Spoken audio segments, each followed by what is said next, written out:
Tonight, we uncover a story hidden for nearly 2,000 years. A story the Vatican didn't just ignore.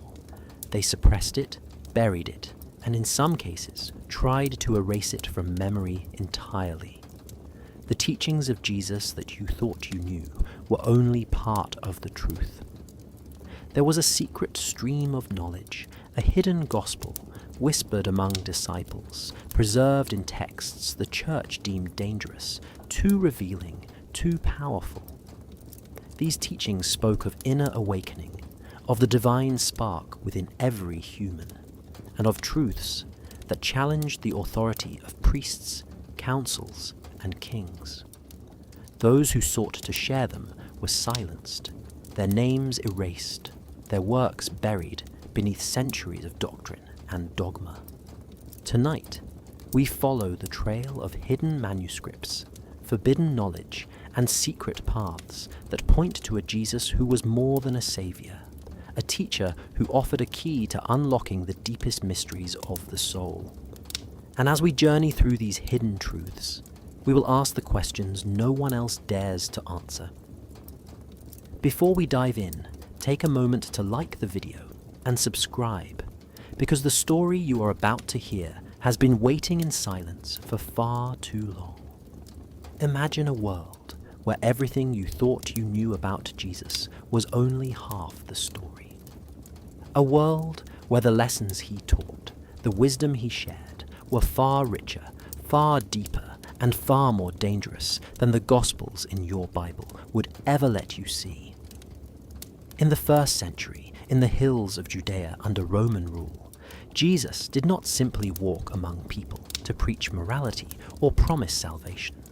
He spoke in riddles, in parables, in secret codes meant only for those ready to understand. He offered a path to awakening, a knowledge hidden from the unprepared, a knowledge that could change the way people saw themselves and the world around them. And the shocking truth is, the early church didn't want this knowledge to survive. They claimed to preserve his words, but only those that fit the story they wanted the world to believe. The teachings that revealed the divine spark within every human, the hidden pathways of the soul, and the mysteries of creation itself were carefully hidden, erased, or reinterpreted. Texts like the Gospel of Thomas, the Gospel of Mary, and the Gospel of Philip survived only by luck, hidden in clay jars buried in the sands of Egypt, written in languages almost forgotten, waiting for centuries to be rediscovered. These are not simple stories of miracles and parables. They contain wisdom about the nature of reality, the cosmos, and the self, guidance on how to awaken the divine within, and instructions for seeing the truth beyond the material world.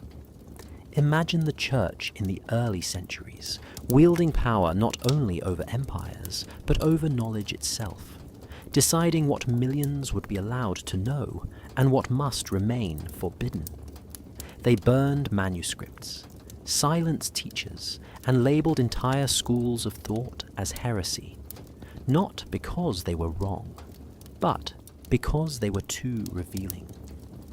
They understood that knowledge is power, and some truths are so powerful that they cannot be allowed to spread freely. And so, for nearly 2,000 years, the true teachings of Jesus have been locked away, known only to a few, scattered across the earth in secret collections, waiting to be read again. What if everything we learned in church, in history books, and in popular culture is only a shadow of what really existed?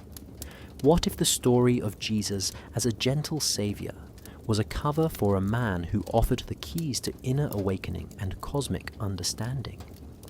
That is the question that opens the first door into the hidden gospel. This chapter is not just about lost texts.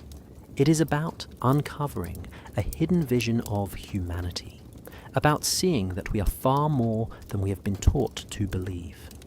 And as you begin this journey, remember, the truth may not scream at you.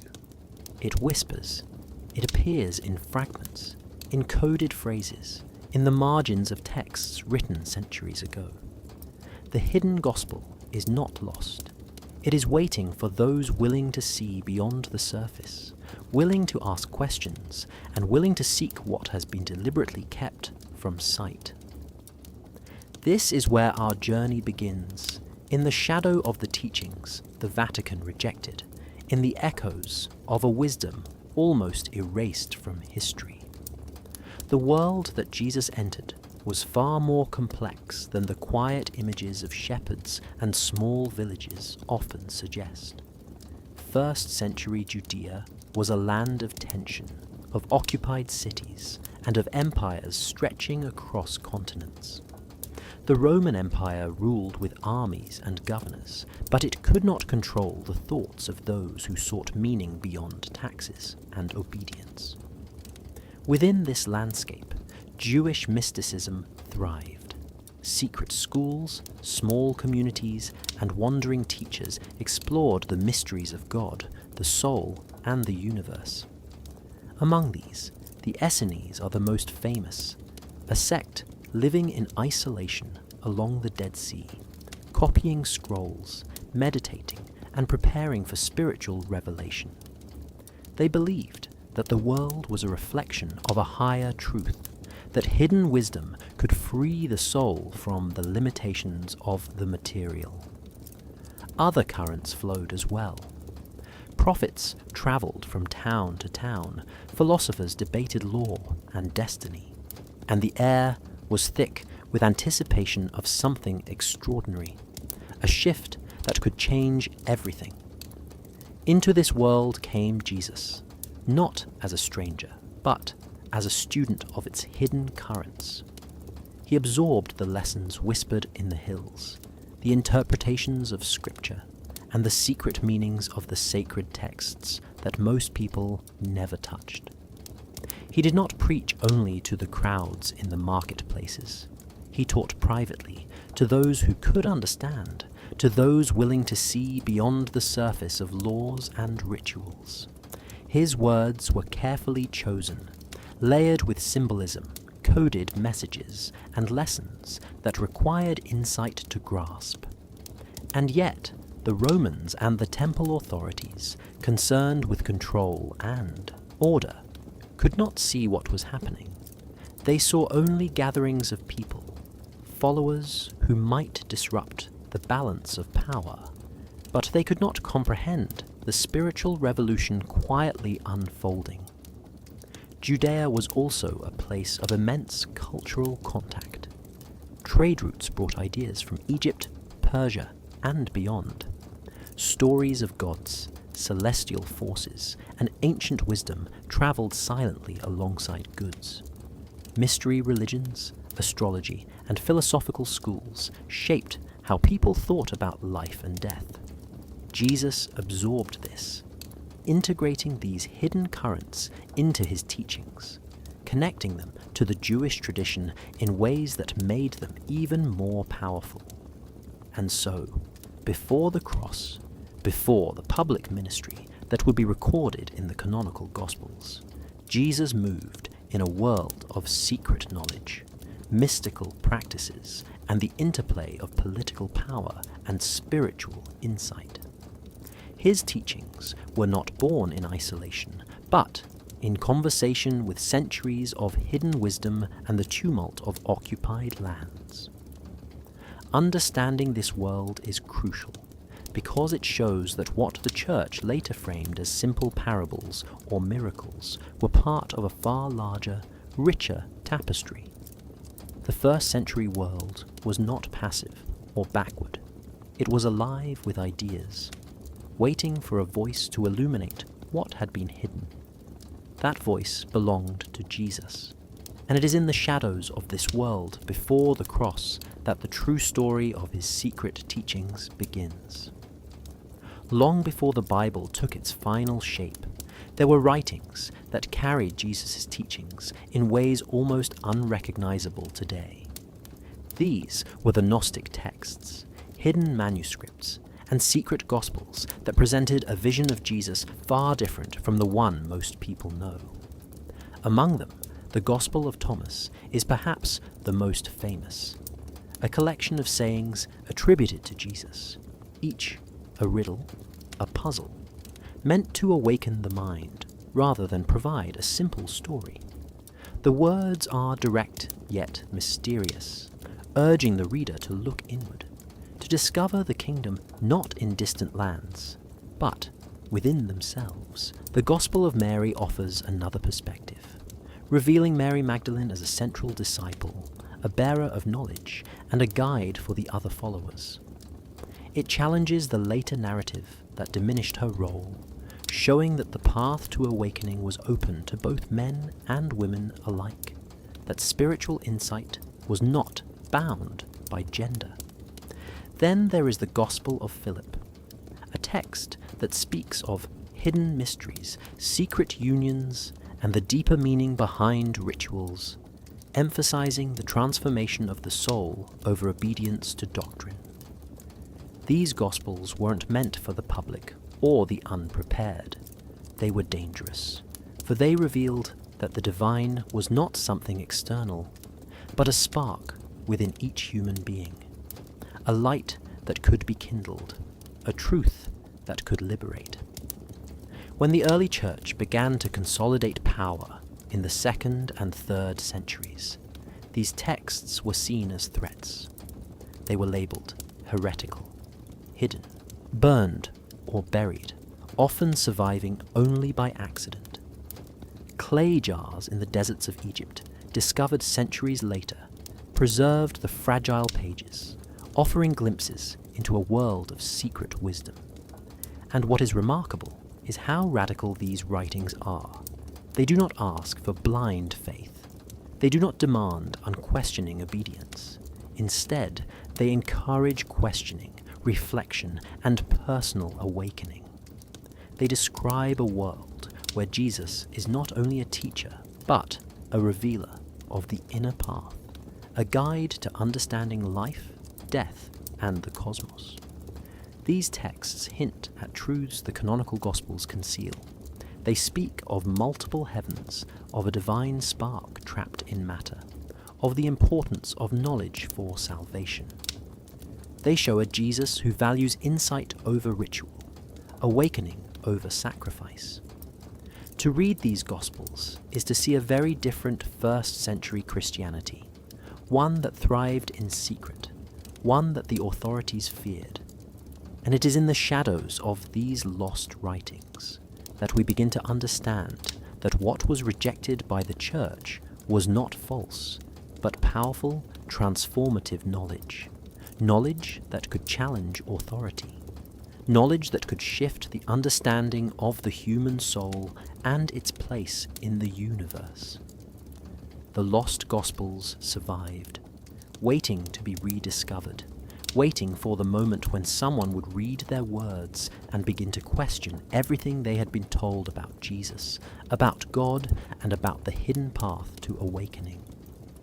Jesus was not just a figure of prophecy or a symbol of salvation.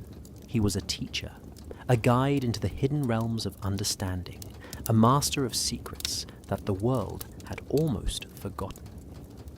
In 1st century Judea, he walked among people who were searching, people who were restless, people who longed to know what lay beyond the surface of life. His lessons were not about rules or punishment. They were about awakening, about seeing the divine spark within themselves, about understanding the connection between the soul and the cosmos. He spoke in parables, yes, but every story was layered with meaning, every encounter carefully designed to reveal truths to those who were ready. To the crowds, he might speak of seeds, of lamps, or of lost coins. But to his inner circle, those closest to him, he revealed that these were symbols of spiritual knowledge, of hidden paths to liberation, of the necessity to look within rather than to seek outside approval. Jesus emphasized self-realization, the idea that each person carries within them the essence of the divine, a spark waiting to be kindled. Salvation was not something to be given or promised. It was something to be discovered, something to be awakened, something to live. He challenged authority not with weapons, but with insight, showing that the laws of the heart, the laws of the soul, are greater than any decree imposed by men. And in this, his teaching was dangerous, for it empowered individuals to see beyond the control of priests, rulers, and empires. He taught meditation, reflection, and the importance of inner silence. He asked his followers to question what they were told, to seek understanding rather than blind faith, to trust in their perception of truth. In his lessons, the natural world became a mirror for the inner world. Rivers, mountains, birds, and stars were not merely elements of creation. They were symbols, teachers in their own right, pointing to hidden patterns, to cycles of transformation, to the eternal presence of the divine within and around them. Jesus also revealed that awakening comes with responsibility. Knowledge without compassion, insight without love, understanding without action leads nowhere. The Gnostic tradition remembers him as the revealer of mysteries, as one who showed the way to transcendence, not as a distant deity, but as a living guide who walked beside his students and opened their minds. And yet, for all his depth, much of what he taught was suppressed, lost, or rewritten by those who feared the implications of such freedom. To follow Jesus in his true form was not merely to believe, it was to awaken, to see, to question, to become. It was a path that required courage, discernment, and the willingness to face the world as it truly is.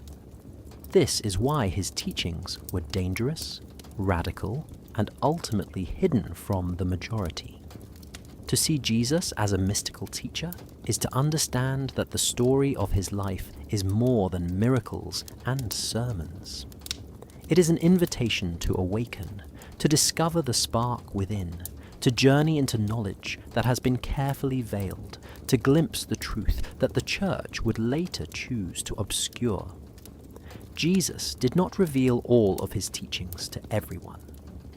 Among his followers, there was a select inner circle, disciples who were entrusted with knowledge far deeper than the lessons taught to the crowds.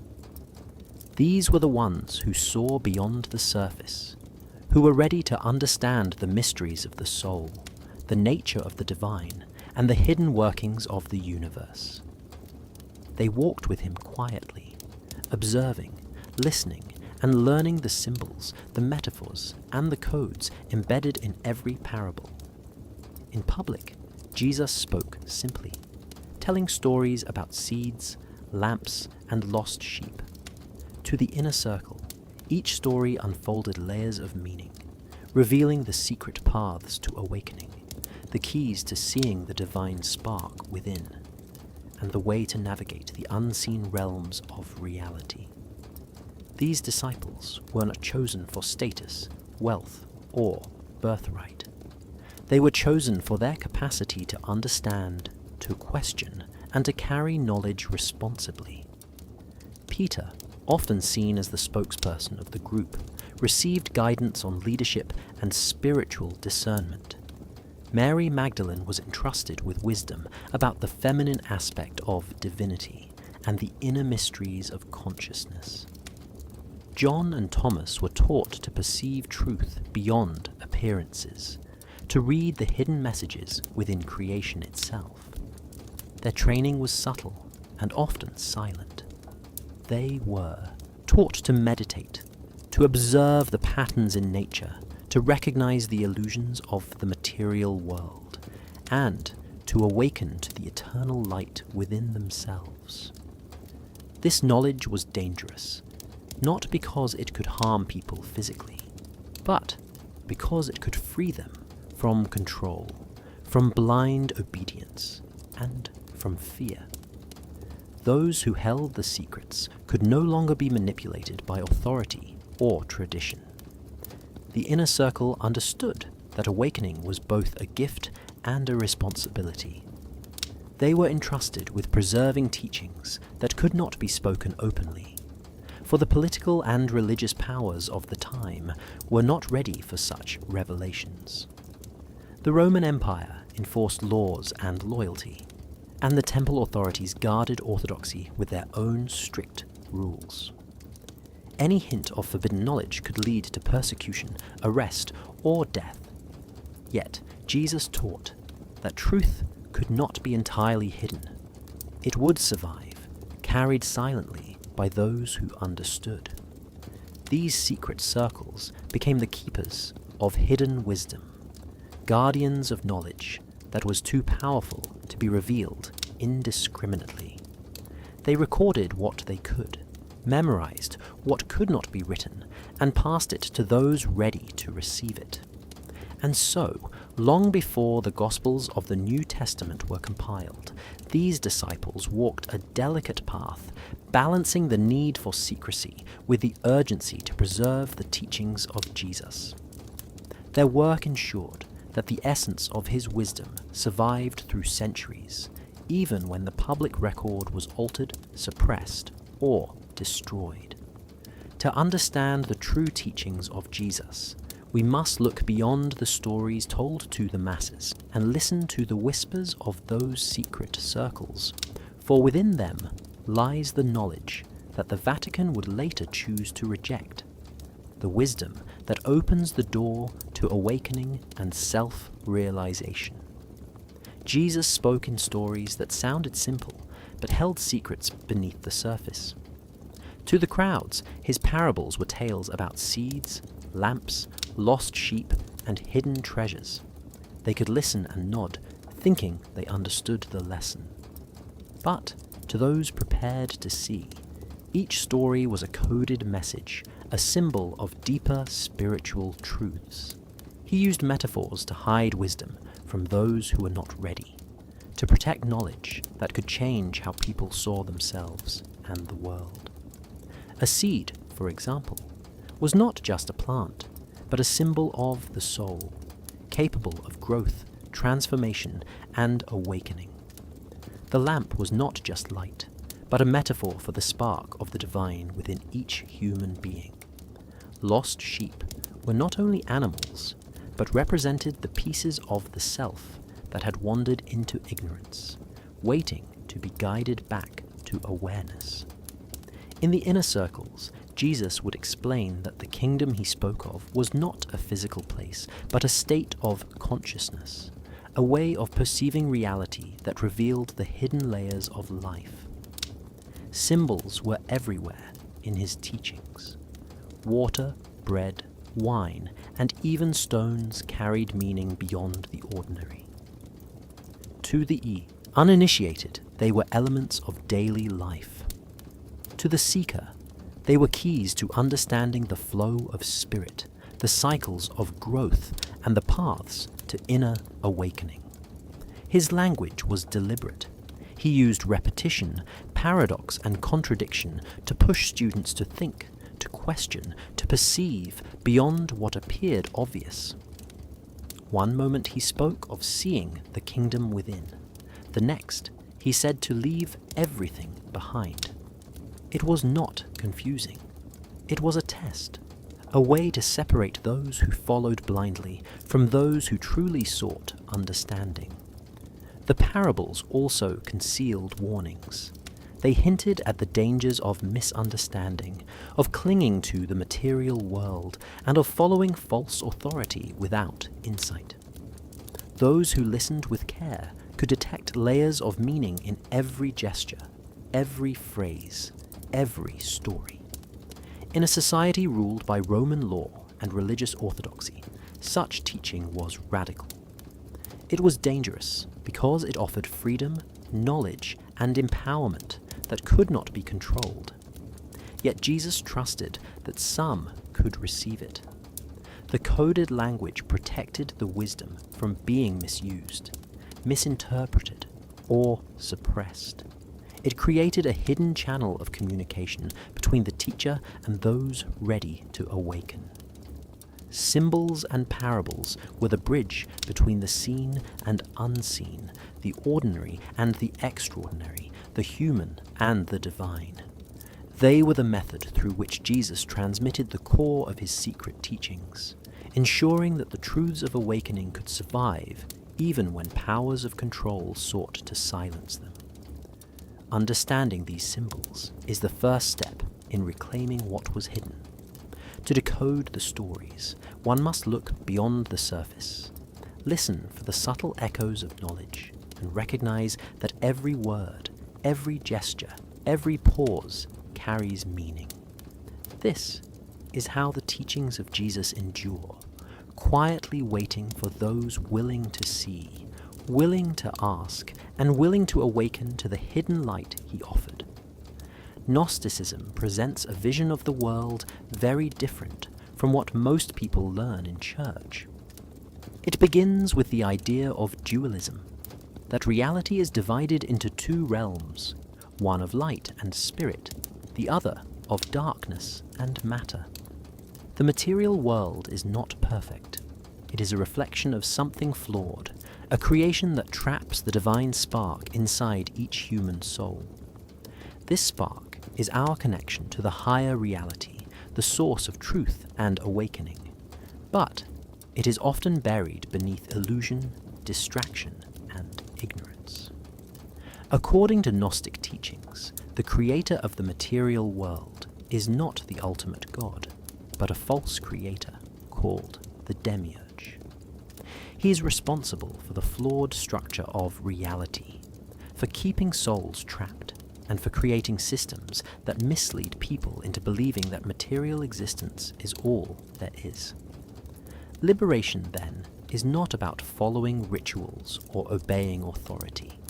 It is about knowledge, gnosis, the inner awakening that allows a person to recognize the divine within, to remember the true source of life, and to see the illusions of the world for what they are.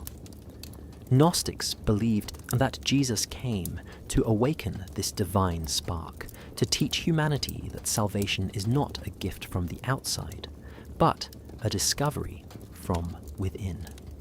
He showed the way to break free from the chains of the Demiurge and the material world, to return to the light from which every soul originates. In this worldview, knowledge is sacred. Secrets are meant to be preserved and transmitted to those ready to receive them. The Gnostic texts are filled with symbolic language, metaphors, and stories meant to guide seekers on this path. They describe the creation of the universe, the layers of spiritual reality, and the journey of the soul through realms of ignorance toward liberation. Each human carries the divine spark, but most remain unaware, living their lives focused on survival, desire, and appearances. Gnosis reveals the hidden patterns, the eternal truth, and the way to free oneself from the cycle of ignorance and suffering.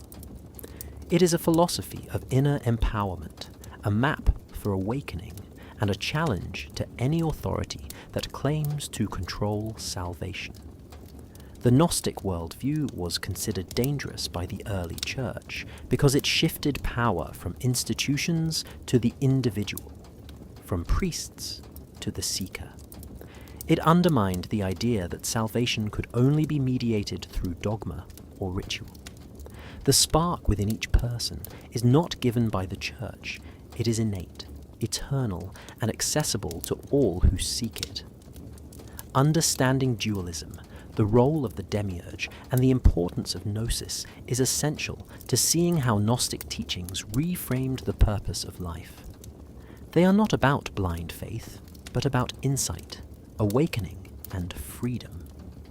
And in this awakening lies the radical power that the Vatican would later attempt to suppress. The hidden knowledge that reveals that every human carries within them the means to return to the light, to escape the illusions of the world, and to discover the truth that has always been waiting inside. Mary Magdalene was not just a follower of Jesus. She was a keeper of knowledge, a guide for those seeking the hidden truths, and one of the most important figures in the Gnostic texts. In the Gospel of Mary, she emerges as a teacher, someone who receives private teachings from Jesus, and then instructs the other disciples. Her wisdom was not meant for the crowds. It was meant for those capable of understanding the mysteries of the soul and the divine spark within. She embodies the feminine path, the aspect of spirituality that recognizes intuition, compassion, and the inner world as equally powerful as logic and outward action. In a society that often restricted women from positions of authority, her role was radical. She challenged the social and religious norms by holding knowledge, interpreting teachings, and guiding others in understanding the deeper realities of existence. This is why her story was suppressed, minimized, and rewritten over the centuries. The canonical Gospels mention her only briefly, framing her primarily as a repentant sinner, obscuring her role as a spiritual leader. But the Gnostic texts preserve a different picture, one where Mary Magdalene is central to the inner circle, a trusted confidant who understands and teaches the hidden wisdom that Jesus entrusted to her. She reminds us that the divine is not only masculine, and that spiritual awakening is not limited by gender. In her presence, the other disciples learn humility, discernment, and the importance of listening to the inner voice. The suppression of her story reflects a larger pattern, where knowledge that empowers individuals and challenges authority was carefully erased. By removing her prominence, the Church limited the perception of who could possess wisdom, who could lead, and who could interpret the divine. Yet Mary Magdalene survives in the fragments of these Gnostic texts, her voice whispering across centuries, reminding us that the feminine is an essential part of understanding the mysteries of life. She teaches that awakening is not only about intellect, but about empathy, intuition, and the recognition of the sacred within and around us. The hidden Gospels show her engaging in dialogue, asking questions, and revealing insights that the male disciples did not always comprehend. She is not merely a follower. She is a teacher, a spiritual authority, and a keeper of secrets. By studying her role, we begin to see how much was deliberately obscured, and how the erasure of her contributions shaped the narrative that later generations would inherit. Mary Magdalene represents the path that honors the inner knowing, the connection to the divine spark, and the courage to carry wisdom in the face of suppression.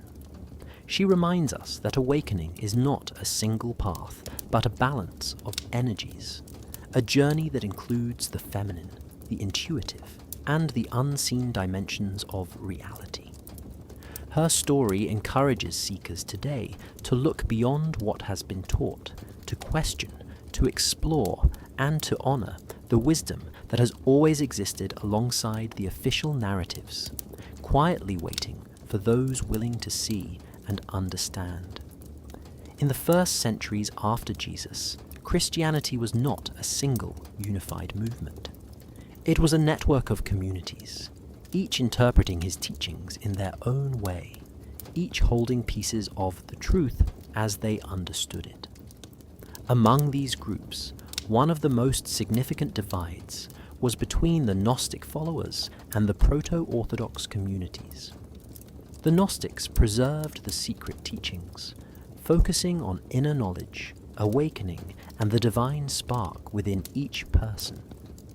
They studied texts that were often hidden, learned lessons from symbols and parables, and sought liberation through insight rather than obedience.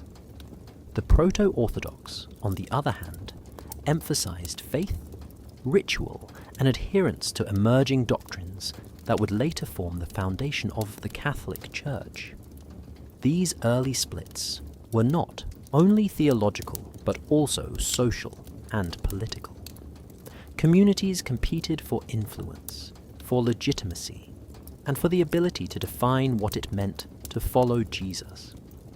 The proto-Orthodox eventually gained the upper hand, partly because they aligned more closely with Roman structures of power, and partly because they focused on teachings that could be standardized, taught publicly, and defended against dissent. Gnostic communities, while vibrant and deeply insightful, were often smaller, secretive, and scattered. Their teachings were considered dangerous by the authorities because they encouraged independent thought, challenged hierarchies, and revealed knowledge that could not be controlled. This tension foreshadowed the doctrinal conflicts that would shape the early church for centuries. Councils were called, texts were examined, and decisions were made about which teachings were acceptable and which were heretical. The process was not neutral. It was a political and spiritual struggle, a fight over who would define the story of Jesus, who would control the narrative, and who would hold the authority to decide what was true. The Gnostic perspective was eventually suppressed, their texts hidden or destroyed, their leaders silenced. Yet even in hiding, Gnostic communities continued to practice, to teach, and to preserve the inner path, ensuring that some fragments of the original wisdom survived. These splits also reveal the complexity of early Christianity. It was not a simple story of followers and miracles. It was a dynamic, contested space, full of debates, disagreements, and differing visions of what it meant to awaken to the divine. The conflicts between Gnostic and proto-Orthodox communities were not merely intellectual exercises. They were struggles over power, survival, and the future of spiritual authority. Understanding this dissent allows us to see how much was lost, hidden, or rewritten. It shows that the early church was shaped not only by faith, but by choices about which teachings would endure, and which would be silenced. The Gnostic path, though suppressed, offers a window into what was nearly erased, a glimpse of a Christianity that valued awakening, personal insight, and the courage to follow the hidden light, even when the majority demanded conformity. The early church did not emerge quietly. It was a force that grew amid political tension, social upheaval, and competing interpretations of Jesus' teachings. As Christianity spread, leaders realized that unity was necessary to maintain influence and authority. This led to the creation of councils, gatherings of bishops and theologians, tasked with defining doctrine, deciding which texts were sacred, and determining who held spiritual power. One of the most famous of these meetings was the Council of Nicaea in the year 325. Convened by Emperor Constantine, it was not only a spiritual event, but also a political strategy. The goal was to unify the Church, standardize belief, and prevent divisions that could weaken its authority. The council established the Nicene Creed, a statement of faith that set boundaries on what was considered acceptable belief. Texts and teachings that did not align with this emerging orthodoxy were deemed heretical. The process of canonization followed, determining which gospels, letters, and writings would be preserved and circulated, and which would be suppressed. Many Gnostic texts, containing secret teachings of Jesus and alternative perspectives on the divine, were excluded. The Council of Nicaea and subsequent councils were as much about power as they were about theology. The leaders understood that controlling doctrine meant controlling communities, that defining the official story of Jesus meant shaping the faith of millions, and that once texts were canonized, they could guide the spiritual and social structure of the Roman Empire and beyond. This consolidation of power also meant silencing dissent. Communities holding different interpretations, especially Gnostic groups, were marginalized, their writings hidden or destroyed, and their teachers often labeled heretics. Over time, the Church became the ultimate authority on what could be believed, what could be taught, and even what could be remembered about the life of Jesus. The political dimension was clear. By aligning with the emperor and the imperial administration, the Church ensured its survival and expansion.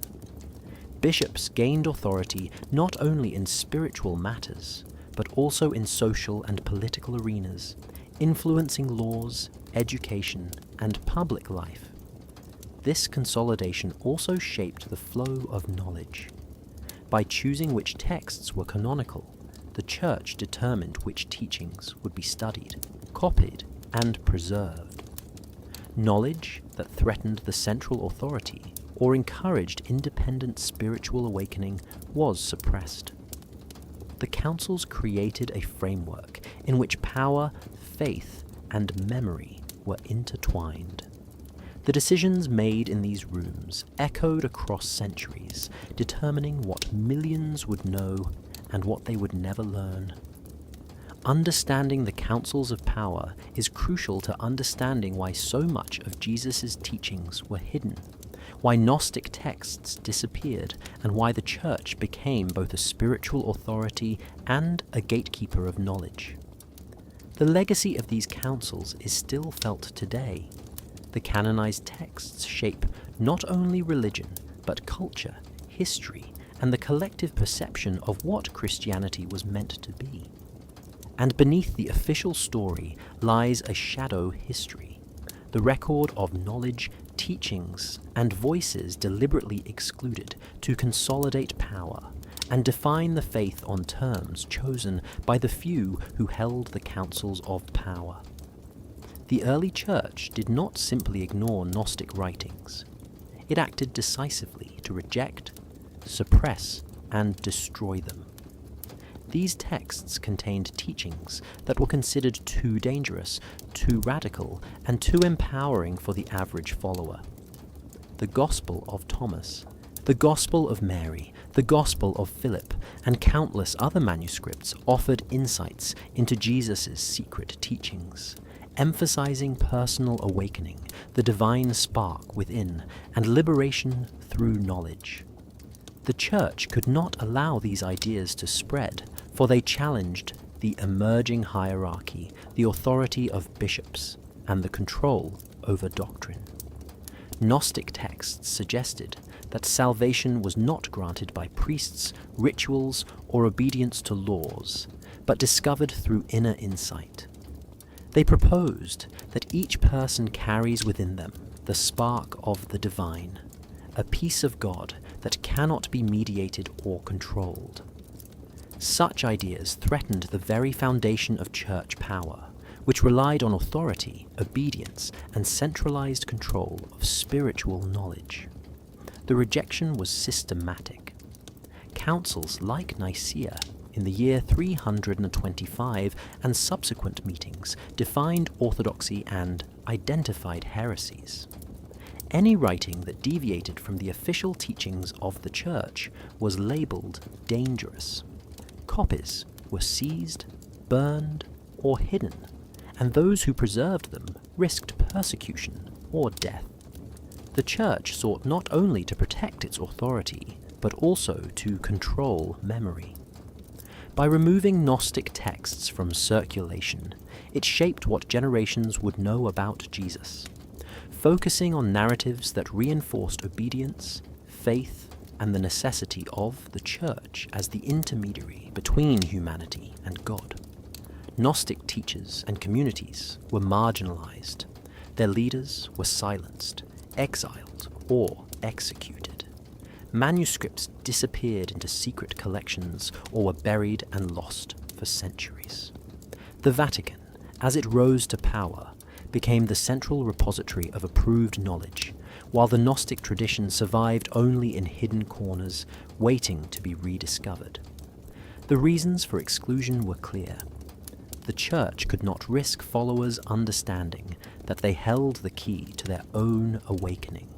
It could not allow them to see that spiritual power and knowledge were within, independent of the hierarchy. The Gnostic writings also challenged the male-dominated structure of the Church, giving women like Mary Magdalene significant spiritual authority. To maintain social and religious control, these voices were silenced. Even the language of the texts, often symbolic, mystical, and encoded, was dangerous because it required insight and interpretation rather than passive belief. By destroying or suppressing these works, the Church shaped the faith of millions, controlling what was taught, preserved, and remembered. Yet despite these efforts, fragments survived.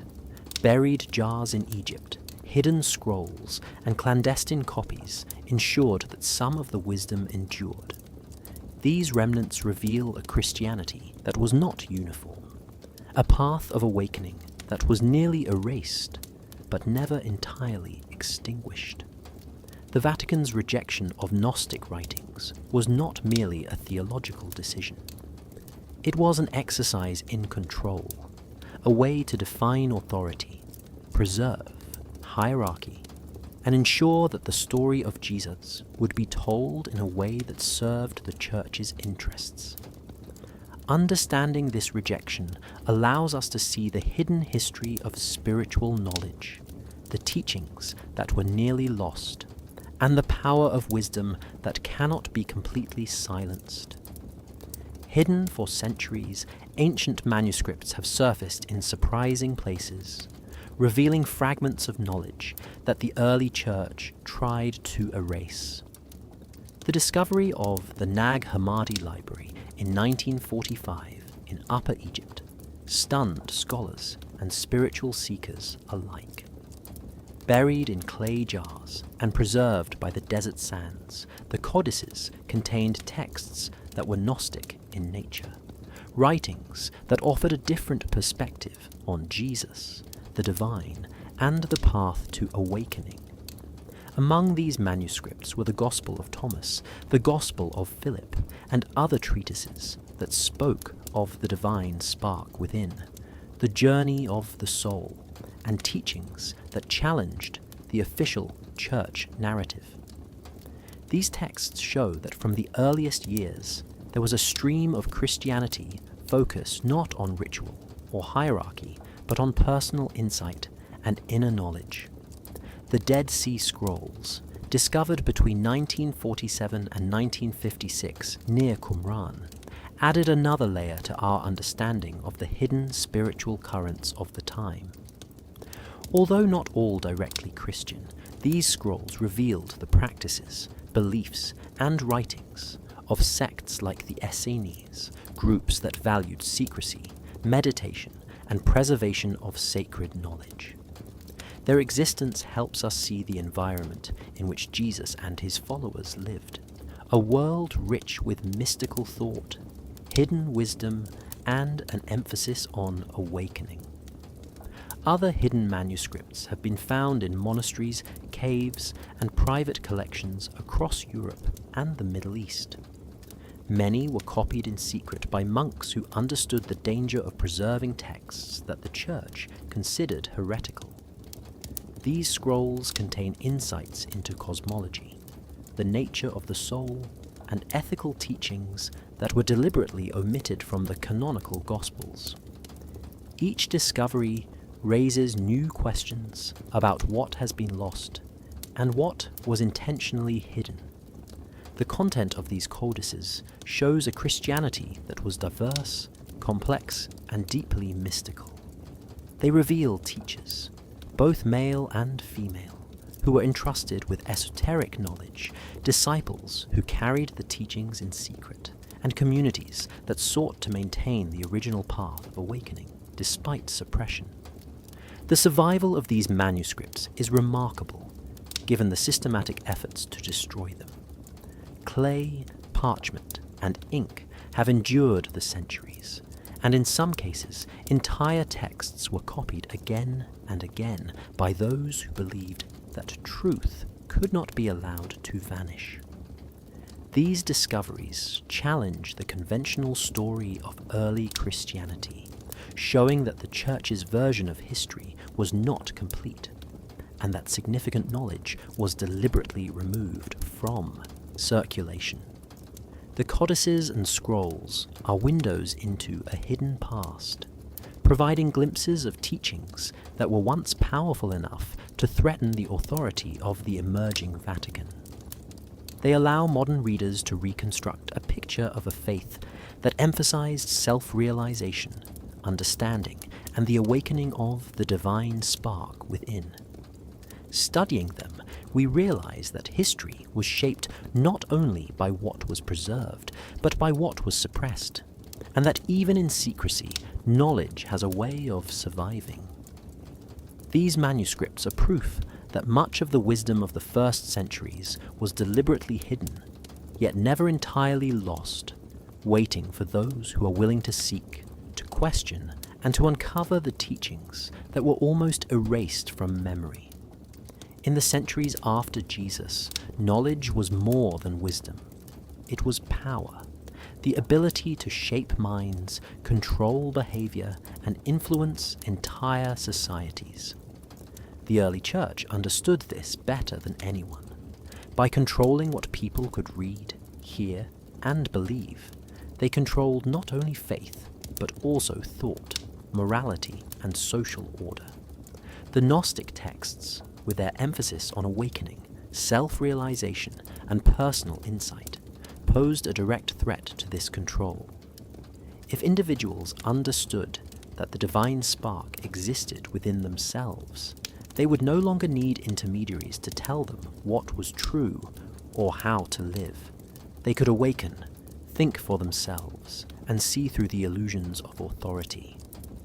The Church acted decisively to prevent this. Texts deemed heretical were burned, hidden, or rewritten. Monks, scribes, and councils worked to ensure that only approved teachings circulated, creating a monopoly on spiritual knowledge. By doing so, they shaped the collective memory of generations, determining what was remembered, celebrated, and considered sacred. This control over knowledge allowed the Church to centralize power. Bishops, popes, and councils could dictate doctrine, guide moral behavior, and even influence politics. The narrative of faith became intertwined with authority, and questioning the teachings of the Church was treated not just as a religious error, but as a social threat. The consequences were clear for anyone who challenged the narrative. Scholars, teachers, and seekers who pursued forbidden knowledge risked excommunication, imprisonment, or death. The Inquisition was one of the most infamous tools of enforcement, punishing not only beliefs but ideas themselves, erasing texts, silencing dissent, and instilling fear. Knowledge was weaponized, and ignorance became a method of control. Yet the Church's control was not only about punishment, it was subtle. By teaching the masses only approved stories, by limiting literacy, and by defining what was sacred, the Church guided how people thought, how they understood their world, and how they perceived the divine. The result was a civilization shaped as much by what it did not know as by what it did. The suppression of Gnostic knowledge illustrates the stakes. The early teachings of Jesus about the divine within, the inner path to awakening, and the liberation from illusion were too powerful to be allowed in public discourse. By rejecting these ideas, the Church ensured that authority remained centralized, that obedience was maintained, and that belief could be directed. controlling knowledge meant controlling the perception of reality itself. If people believed only what they were allowed to read, see, and hear, they would accept the world as presented, never questioning, never awakening, never reclaiming the spark within. This strategy ensured longevity for the Church, shaping not just religion, but the culture, governance, and social structure of Europe for centuries. Understanding this dynamic is essential for seeing why Gnostic texts were rejected, why certain teachings were hidden, and why the Vatican's power was built not only on faith, but on the careful management of knowledge. The story of suppressed wisdom reminds us that knowledge is not neutral. It can liberate or constrain, awaken or control, depending on who holds it and how it is shared. Gnostic teachings reveal a vision of the world and the soul that is almost entirely absent from the Orthodox tradition. In their cosmology, the universe is layered, with realms of light and darkness, a divine fullness beyond human perception, and a false creator known as the Demiurge, who traps souls in a material illusion. The human being is not merely a body with a soul waiting for salvation from above. Each person carries a divine spark, a piece of the higher reality, and the purpose of life is to awaken it. Reincarnation is part of this path, a cycle through which the soul learns, grows, and eventually returns to the light. Every life, every experience, every choice is a step toward understanding, a lesson in the alchemy of the soul. The Gnostics saw awakening as a process, a transformation that occurs within, guided by knowledge, insight, and self-realization. They taught that liberation is not given by ritual or authority, but earned through awareness, reflection, and the unfolding of inner wisdom. The texts describe secret paths to enlightenment, practices that reveal the hidden patterns of existence, methods to see through illusion, and ways to recognize the divine within oneself and the world. Unlike Orthodox teachings, which emphasize obedience, faith, and external salvation, the Gnostic philosophies empower the individual to discover the truth personally. They stress the importance of understanding the cosmos, recognizing the cycles of creation, and perceiving the forces that shape reality. Alchemy of the soul is a central concept, the transformation of base consciousness into awareness, fear into love, ignorance into insight. It is a methodical, deliberate process, guided by secret knowledge passed from teacher to student, a knowledge that was often suppressed because it threatened hierarchical control. These philosophies also honor the feminine, intuition, and the unseen. Wisdom is not reserved for the learned or the powerful, but available to those who are ready to perceive, who are willing to look beyond appearances, and who seek the inner light. In contrast, Orthodox Christianity of the early centuries framed life as a test, salvation as a gift mediated by the Church, and knowledge as secondary to faith. Questions about the structure of reality, the destiny of the soul, or the cycles of reincarnation were treated with suspicion or condemned. The suppression of Gnostic philosophies was therefore not only theological, but also political. By controlling the narrative, the Church ensured that the power to awaken remained centralized. Yet, fragments survived. Codices, scrolls, and hidden manuscripts preserve glimpses of these teachings, showing that early Christianity was far more diverse and esoteric than most histories allow. To study these lost philosophies is to see a path that was nearly erased, a vision of human potential, and a map for awakening that emphasizes understanding, insight, and the alchemy of the soul. These ideas offer an alternative history of thought, a hidden tradition of wisdom that challenges authority, expands consciousness, and invites the seeker to reclaim the inner light that has always been their birthright. Gnostic mysticism was an intimate journey, a personal path into the depths of understanding, while the early Vatican promoted a hierarchical, dogmatic approach designed to control belief and obedience.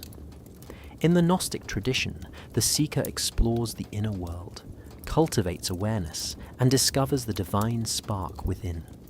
Knowledge is experiential. It cannot be handed down in a ritual or dictated by authority. Each revelation must be earned through insight, reflection, and spiritual practice. Jesus taught in parables and symbols so that only those prepared could see the deeper truths. His followers were encouraged to question, to meditate, and to awaken to the realities hidden beneath the surface of everyday life. This path was unpredictable, fluid, and tailored to the individual.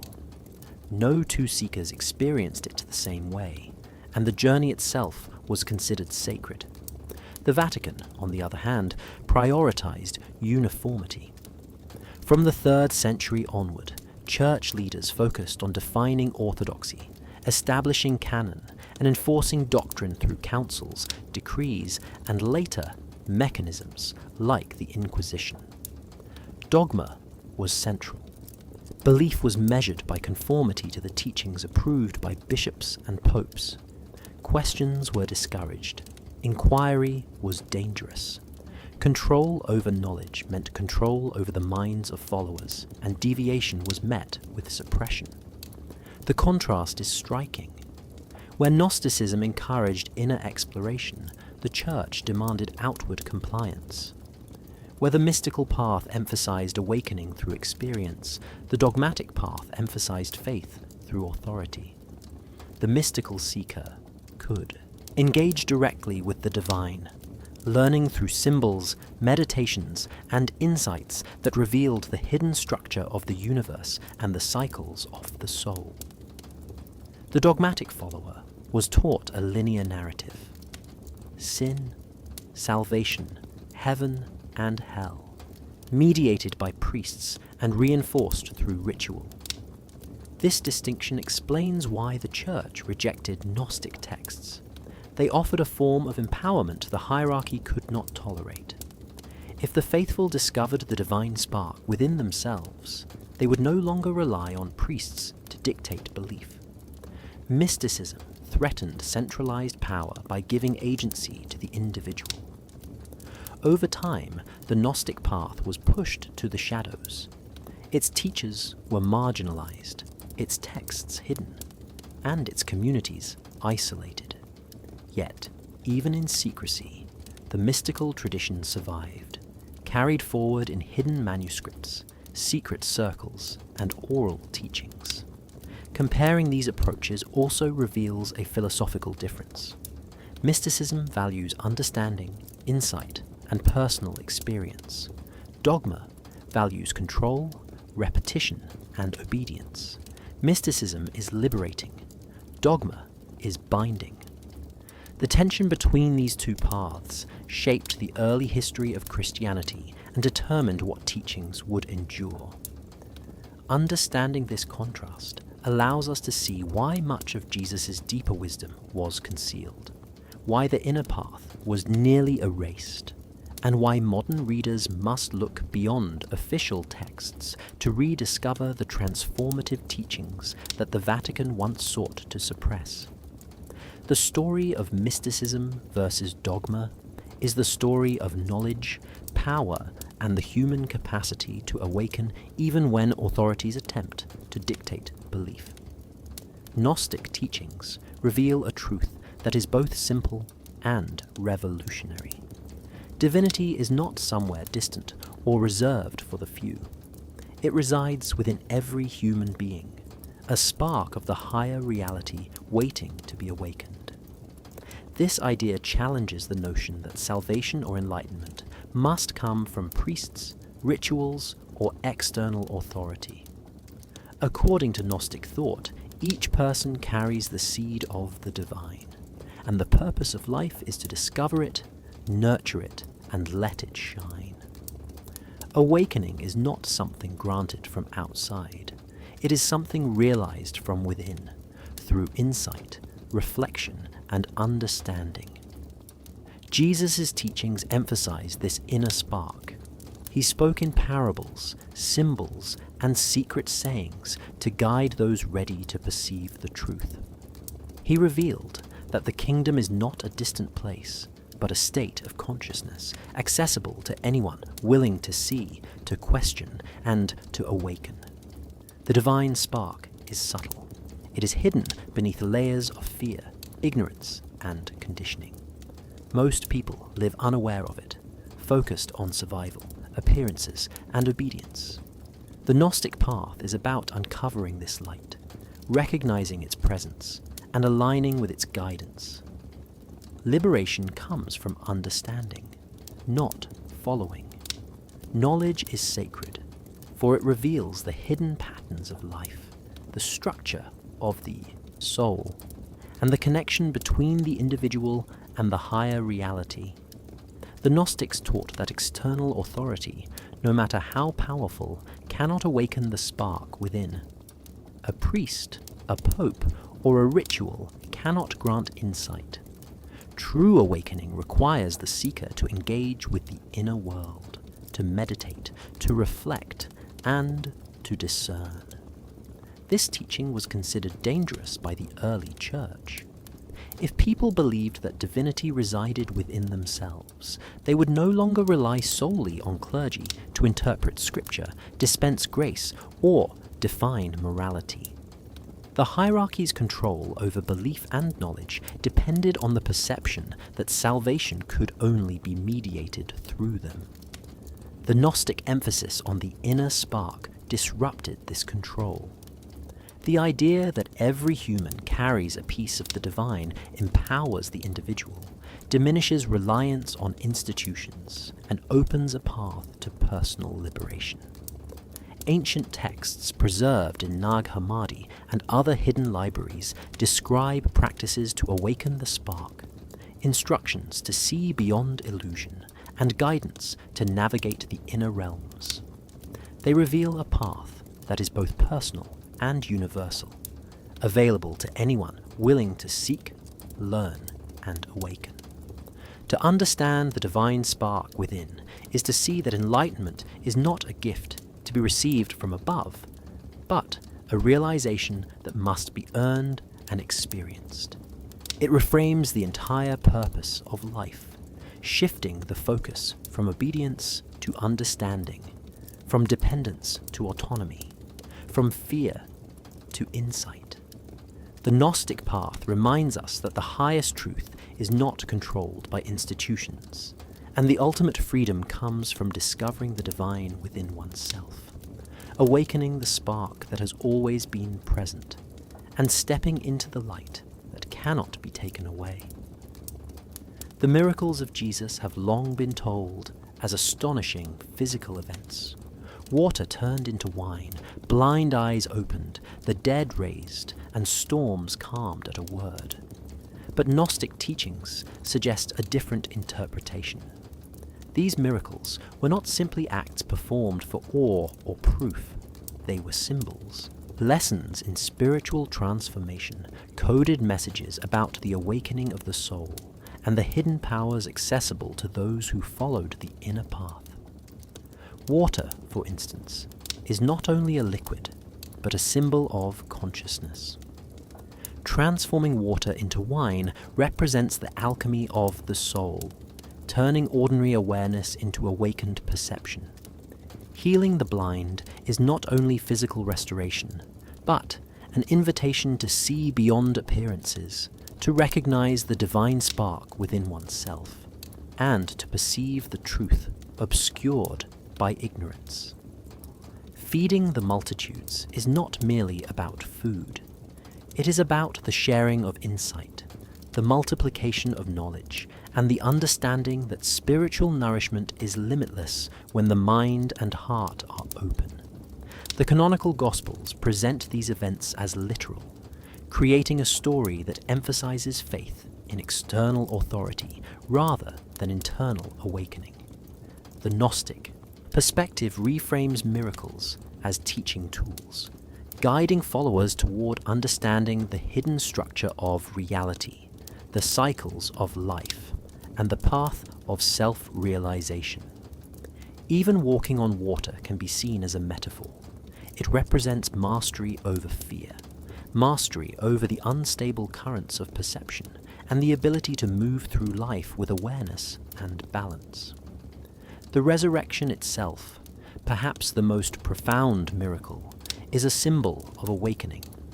It points not only to life after death, but to the process of inner transformation, the rising of the awakened consciousness from the limitations of the material world.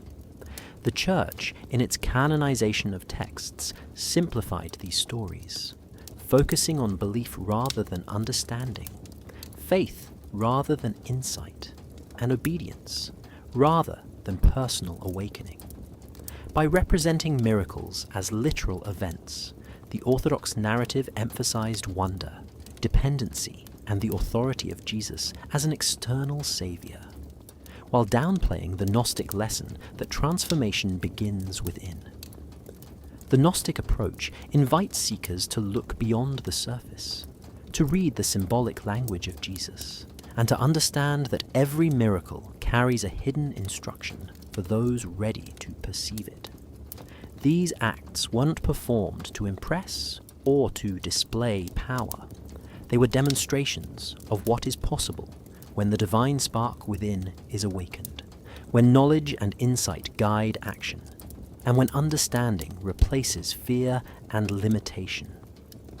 The hidden miracles reveal a Jesus who teaches through example, who communicates profound truths through acts that appear extraordinary, and who shows that the greatest power is the transformation of consciousness. By seeing these miracles as symbolic, we begin to reclaim the deeper teachings, the secret instructions for awakening, and the spiritual path that was nearly erased by the Orthodox rewriting of history. In Gnostic thought, the concept of apocalypse is not a distant cataclysm or the end of the world as we know it. It is an inner revelation, an awakening that unveils hidden truths, dissolves illusions, and frees the soul from the constraints of ignorance. The word apocalypse means uncovering, revealing what was once concealed. And in this sense, every seeker experiences their own personal apocalypse when the divine spark within is recognized and awakened. Gnostic texts describe the journey of the soul as a passage through layers of illusion and deception created by the false creator, the demiurge, who seeks to trap consciousness in the material world. The apocalypse is the moment when these veils fall, when insight pierces illusion and the seeker perceives the eternal reality that underlies existence. Secret knowledge is central to this process. It is not knowledge in the sense of memorized facts or doctrines imposed by external authority. It is wisdom, understanding, and insight that reveal the true nature of the self, the cosmos, and the divine. This knowledge has been carefully preserved in hidden texts, passed down through secret circles, and encoded in symbols and parables. The Gnostic path teaches that liberation comes when this knowledge is realized. The soul awakens, breaking free from the cycle of fear, desire, and confusion, and aligning with the eternal light that exists within all beings. Unlike orthodox visions of revelation, which often depend on prophecy, judgment, or externally mediated salvation, the Gnostic apocalypse is a deeply personal experience.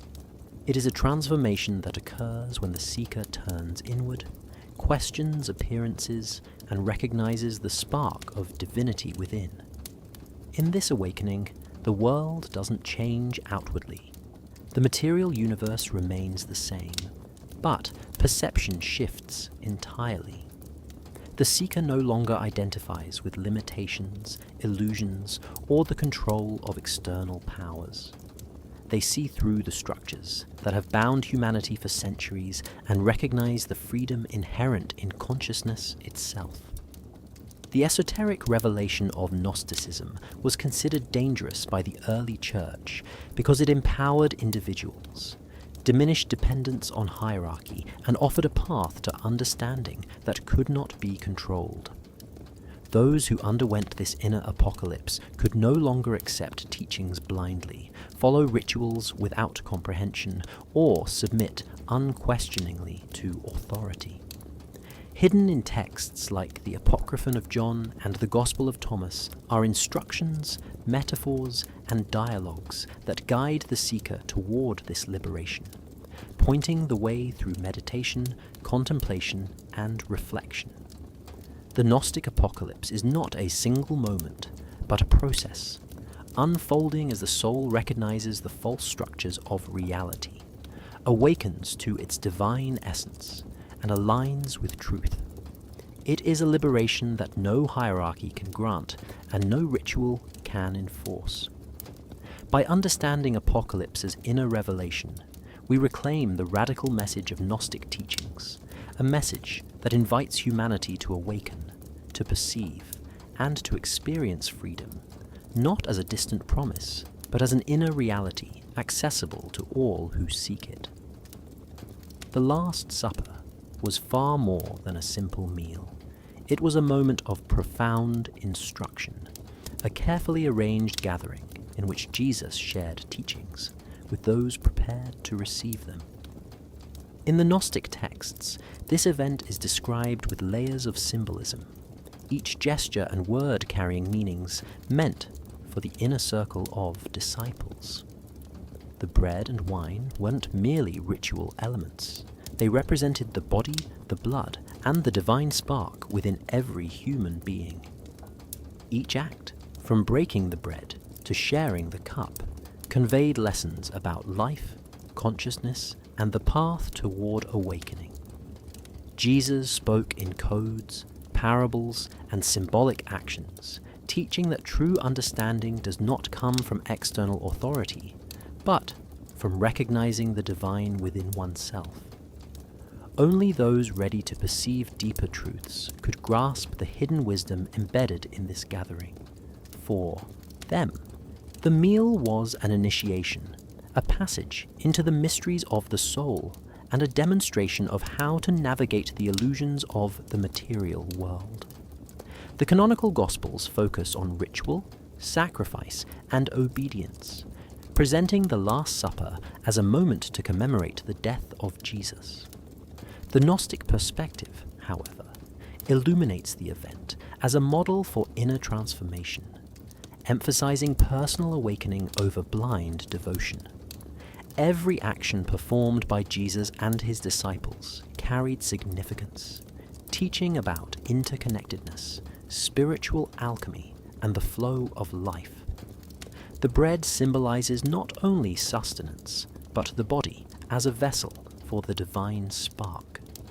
The wine represents consciousness and the potential for transformation. Taken together, these elements communicate that the kingdom of God is not external, but exists within every individual who seeks understanding.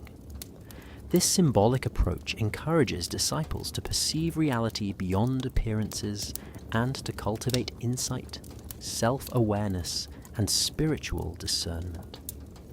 Jesus' use of coded language and gestures also protected his teachings from those unprepared to understand them. The inner circle of disciples, often overlooked in traditional narratives, were the keepers of these teachings. They were instructed on how to navigate hidden truths, how to awaken their own consciousness, and how to perceive the divine spark within themselves and others. The Gnostic texts suggest that these lessons were meant to be passed down carefully, preserved from those who would misinterpret or suppress them. The early church later sought to control this knowledge, canonizing specific texts while marginalizing or destroying those that emphasized personal insight and awakening. By doing so, the church limited access to teachings that might have empowered individuals to awaken without reliance on ecclesiastical authority. The Last Supper, therefore, is more than a historical or religious event. It is a symbol of the secret transmission of wisdom, a carefully crafted template for personal realization, and an invitation to seek truth beyond appearances. It teaches that awakening is an internal journey, guided by insight and reflection, rather than imposed from the outside. Each element, gesture, and word in this event points toward the deeper reality of the human soul, the divine spark within, and the path to liberation. By studying the Gnostic understanding of the Last Supper, modern seekers can reclaim the hidden lessons that have been nearly lost, discovering a roadmap for awakening, transformation, and the realization that the divine exists within every person. This knowledge challenges conventional interpretations, revealing that the true meaning of the Last Supper is about inner enlightenment, spiritual empowerment, and the awakening of consciousness that Jesus intended for those willing to see. The crucifixion of Jesus is often remembered as the ultimate act of suffering and sacrifice, an event that defines the Christian faith in terms of obedience and redemption. Yet, Gnostic interpretation offers a radically different perspective, seeing this moment not only as a historical event, but as a symbolic initiation into the mysteries of a spiritual transformation. In this view, the crucifixion represents the journey from ignorance to awakening, from attachment to liberation, and from the material world to the spiritual realm. Every element of the cross, every action and suffering endured, is imbued with lessons about the nature of reality, the human soul, and the process of enlightenment. The cross itself becomes a symbol of the intersection between human limitation and divine potential. It embodies the struggle that every seeker faces when confronting illusion, fear, and the constraints imposed by the false creator, the demiurge, who traps souls in the material world. In this light, Jesus' death is not simply an act of martyrdom, but a deliberate demonstration of how to navigate suffering with awareness, insight, and inner strength. The Gnostic interpretation emphasizes that the crucifixion was a teaching designed to reveal a hidden truth. It shows that the path to liberation is internal, that freedom is achieved not by following external rules or rituals, but by awakening the divine spark within. Jesus' suffering and endurance on the cross illustrate the process of confronting and transcending the limitations imposed by the physical world and by social, religious, and psychological constraints. Each moment of agony becomes a metaphor for the challenges faced by anyone on the spiritual path. To understand the crucifixion in this way is to see it as a guide for navigating one's own journey, a map for transforming suffering into insight and limitation into understanding. The Orthodox narrative presented by the early Church, however, focused primarily on sacrifice and redemption through obedience, emphasizing Jesus as an external savior whose death atoned for the sins of humanity. This framing obscured the deeper, transformative message contained within the crucifixion. The Church's interpretation emphasized faith in authority rather than personal awakening, and it downplayed the Gnostic lessons about inner liberation, spiritual insight, and the recognition of the divine within. By casting the crucifixion as a moral and ritualistic event, rather than a symbolic teaching, the orthodoxy shaped a narrative that prioritized hierarchical control and obedience over experiential understanding. In Gnostic thought, the crucifixion also illustrates the power of example. Jesus shows that the limitations of the body, the inevitability of suffering, and the appearances of injustice do not prevent the awakening of consciousness. He demonstrates that transcendence is possible, that the human soul can align with the divine spark despite external circumstances. The crucifixion becomes a model for the inner journey, a ritual of transformation that all seekers are invited to engage with internally. It is a call to see beyond fear and attachment, to recognize the hidden light within, and to understand that liberation is not granted from the outside, but realized through personal insight and spiritual awakening. By studying the crucifixion through the Gnostic lens, we reclaim the esoteric teachings that have been obscured, revealing a message of empowerment, inner freedom, and the enduring potential of human consciousness to rise above the constraints of the material world. The resurrection of Jesus is often portrayed in traditional Christian teaching as a miraculous event, a physical triumph over death that confirms divine power and establishes faith in external salvation. Yet Gnostic thought presents a far deeper meaning. The resurrection is not only about the body rising from the tomb, it is a symbol of inner awakening, the liberation of the soul from ignorance, and the recognition of the divine spark that resides within every human being. It represents the process by which consciousness transcends limitation, attachment, and illusion, and becomes aware of its eternal nature. The tomb is not merely a burial site, but a metaphor for the confinement of the soul within worldly perceptions, fears, and the false authority of the material world. Rising from it is the moment when insight breaks through, revealing that enlightenment is not granted externally, but realized internally through gnosis, the direct knowledge of spiritual truth. In Gnostic texts, the resurrection is a demonstration of the continuity of life, consciousness, and awareness beyond the constraints of the physical world. It shows that awakening is a process of transformation, not a one-time miracle, and that every seeker has the potential to rise from the limitations of ignorance into understanding. This awakening is personal, experiential, and profound. It involves recognizing the illusions of society, religion, and perception, and learning to navigate life guided by inner insight rather than imposed doctrine. Jesus' resurrection becomes a template for spiritual evolution, illustrating that liberation and enlightenment are always accessible to those who seek truth and cultivate self-realization. The canonical Gospels focus heavily on the physical aspect of resurrection, portraying it as an external miracle witnessed by others, reinforcing belief and faith in institutionalized religion. The emphasis is placed on proof, awe, and obedience, rather than the internal journey of transformation. In contrast, the Gnostic perspective shifts attention inward. The miracle itself is secondary to the message. The eternal spark within each person can be awakened.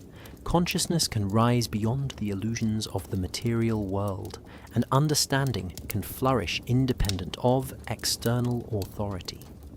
The resurrection is therefore less about historical verification and more about the principles it represents: insight, liberation, and the unbroken presence of the divine within the soul. This inner awakening also emphasizes that spiritual rebirth is not limited to a single figure. Every person has the potential to experience their own resurrection through awareness, reflection, and alignment with the divine spark. It is a universal path that transcends time, culture, and circumstance, guiding seekers toward a life of insight, compassion, and freedom from fear and attachment. The resurrection, in this sense, is a living teaching rather than a static story. By understanding the resurrection as inner awakening, Gnostic teachings invite a shift in perspective.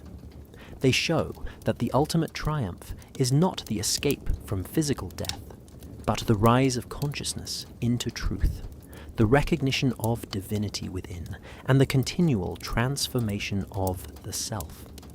This perspective restores the power of the resurrection as a guide for personal growth, spiritual insight, and the enduring journey toward enlightenment, offering a vision of life where awakening is both possible and inevitable for those willing to seek it. The disciples of Jesus were far more than passive witnesses to his life and teachings. In the Gnostic perspective, they were active participants in a secret tradition of awakening, carefully instructed in lessons meant to guide them through the inner path. Each disciple was entrusted with practices, insights, and symbolic teachings that were not meant for the public, but for those prepared to receive deeper knowledge. This hidden curriculum was designed to cultivate discernment, balance, courage, and self-awareness, qualities necessary for navigating the illusions of the material world and awakening to the divine spark within. The disciples were not simply learning about God or morality. They were being taught how to perceive reality beyond appearances, how to recognize the illusions imposed by the false creator, and how to awaken consciousness to its true potential. Every disciple represents a facet of spiritual development, showing that awakening is not a single, linear process, but a multifaceted journey. Some were called to understand inner wisdom, others to guide and teach, and others to protect the knowledge until the time was right for it to be shared. Their paths intertwined, forming a network of understanding and insight that maintained the integrity of the teachings despite external pressures. These disciples learned to interpret symbols, parables, and rituals not as literal instructions, but as keys to unlocking higher understanding. They carried forward practices that emphasized meditation, reflection, and experiential knowledge, ensuring that the inner path remained accessible to those who sought it with sincerity and courage. The Gnostic tradition viewed the disciples' journey as both personal and collective. Individually, each was challenged to confront fear, attachment, and the limitations of perception. Collectively, they formed a community that safeguarded teachings against suppression by those who feared knowledge that empowered individuals. In a world dominated by external authority and dogma, the disciples became the living vessels of wisdom, preserving insights that would otherwise have been lost. Their journey demonstrates that spiritual awakening requires patience, dedication, and an understanding that growth is gradual and ongoing. The disciples were not only students, but initiates, carrying the responsibility of maintaining and transmitting knowledge that challenged conventional power structures. The path of the disciples also reveals the delicate balance between secrecy and sharing. While teachings were protected, they were not meant to be hidden forever. The disciples were trained to recognize when and how to guide others along the inner path without exposing the wisdom to those unprepared. This careful stewardship ensured that the teachings survived periods of suppression, persecution, and misunderstanding. It is through this approach that the Gnostic tradition endured, quietly influencing seekers across generations. In essence, the disciples model a roadmap for modern seekers, they show that awakening is multifaceted, requiring courage to face inner challenges, discernment to recognize truth amidst deception, and dedication to preserve and share wisdom responsibly. The path of the disciples is a lesson in resilience, insight, and the transformative potential of knowledge that is both hidden and revealed. By studying their journey, we understand that the Gnostic teachings are not merely historical relics, but living principles, guiding anyone willing to follow the inner path toward awakening, liberation, and the realization of the divine spark within. The early church did not merely shape belief, it actively controlled knowledge. Gnostic teachings, secret practices, and mystical insights that empowered individuals were systematically suppressed, hidden, destroyed, or rewritten. This was not simply a matter of theology or doctrinal debate. It was a matter of control. By limiting access to knowledge, the Church ensured that authority, obedience, and faith in hierarchical structures remained central. The Gnostic texts, which emphasized personal awakening, self-realization, and the recognition of the divine spark within each person, threatened the power of institutions that relied on unquestioned submission. These teachings offered individuals the ability to perceive truth independently of priests, councils, or rulers.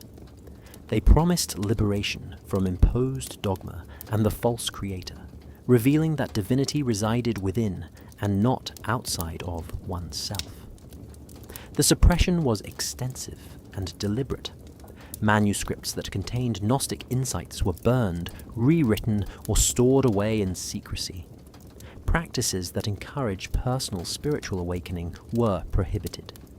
Teachers who shared esoteric wisdom risked excommunication, imprisonment, or worse.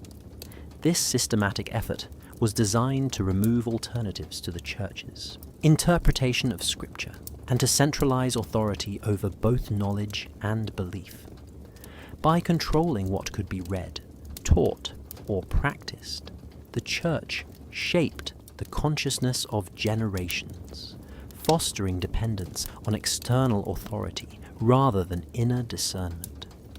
The suppression of wisdom was therefore not only an attack on texts and practices, but on the human capacity for independent understanding. Despite these efforts, fragments of Gnostic knowledge survived. Hidden manuscripts, secret teachings passed orally, and symbols embedded in art, architecture, and ritual preserved a hidden stream of understanding. These remnants revealed a path of awakening, emphasizing the liberation of the soul, insight into the nature of reality, and the recognition of the divine within.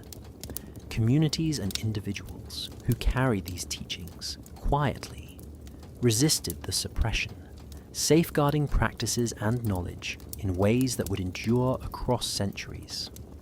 Some of these surviving texts, like the Nag Hammadi library discovered in 1945 and fragments of other manuscripts, provide glimpses into a worldview that places consciousness, self-realization, and spiritual liberation at the center of human experience, rather than obedience to external authority. The suppression of wisdom also extended to the rewriting of texts. Where teachings were deemed too radical, the Church altered narratives, reinterpreted symbols, or omitted entire passages to fit orthodox doctrine. By doing so, they shaped the perception of history, morality, and spiritual practice in a way that reinforced hierarchy and obedience. This careful editing created the appearance of a coherent tradition while erasing voices that emphasized personal insight and the inner path to awakening. The fragments that survived remind us that knowledge is never fully extinguished. They reveal that there was, and still is, a path that values self-realization, inner wisdom, and the awakening of the divine spark. In examining the suppression of wisdom, it becomes clear that history as taught is only one version of reality, shaped by those in power. Yet even in the shadows, hidden knowledge endures. It challenges us to question, to seek, and to reclaim the truths that were nearly lost. The story of Gnostic suppression is not merely a tale of erasure, but a testament to the resilience of human insight and the enduring potential for liberation that resides within every soul. The Gnostic teachings, that were nearly erased from history, offer a roadmap for modern seekers willing to question, explore, and awaken. These teachings survived centuries of suppression, hidden in manuscripts, symbols, and oral traditions, quietly preserving insights about the nature of consciousness, the divine spark within, and the path to liberation.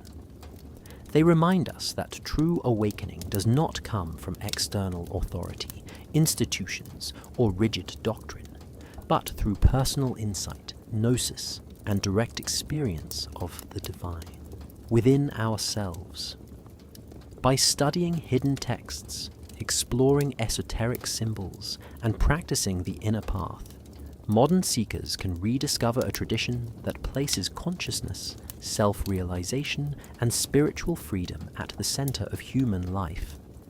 Hidden texts, such as the Gospel of Thomas, the Gospel of Mary, and fragments found in Nag Hammadi, provide a window into a spiritual framework that was almost entirely lost to history. These works emphasize that awakening is internal, a journey that each individual must undertake to perceive the truth beyond appearances.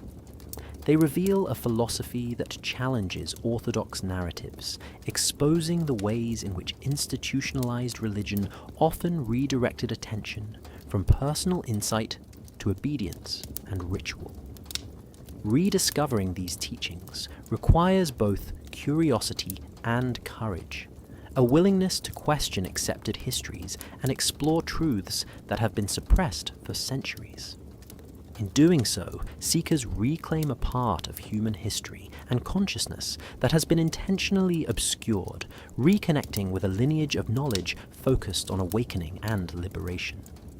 Symbols play a crucial role in the hidden path, acting as keys to unlock deeper understanding. Parables, allegories, and ritual actions, recorded in Gnostic texts, were designed to teach insight, without exposing sacred knowledge to those unprepared. Each symbol invites reflection, encouraging the seeker to look within and recognize the divine spark residing in every moment, every thought, and every experience.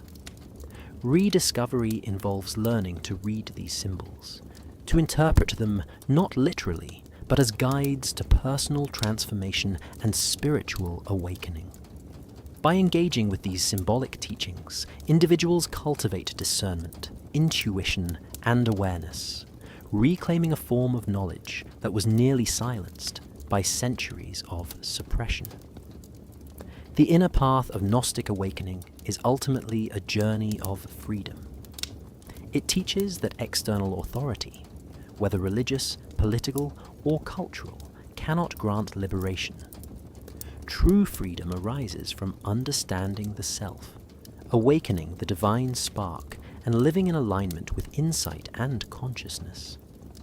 The hidden path also emphasizes interconnectedness, showing that awakening benefits not only the individual, but also the collective, as enlightened consciousness radiates outward and reshapes the world through understanding rather than force. Rediscovering the hidden path is a revolutionary act, not because it rejects faith or morality, but because it restores the agency of the individual in the spiritual journey. It challenges narratives that have long dominated history, revives suppressed wisdom, and invites humanity to awaken to its inherent potential. In reclaiming these teachings, modern seekers reconnect with a lost stream of knowledge that affirms the power, dignity, and divinity of every human soul. The Gnostic path reminds us that enlightenment is not given, it is realized, and that the spark within each of us is capable of transforming both consciousness and the world.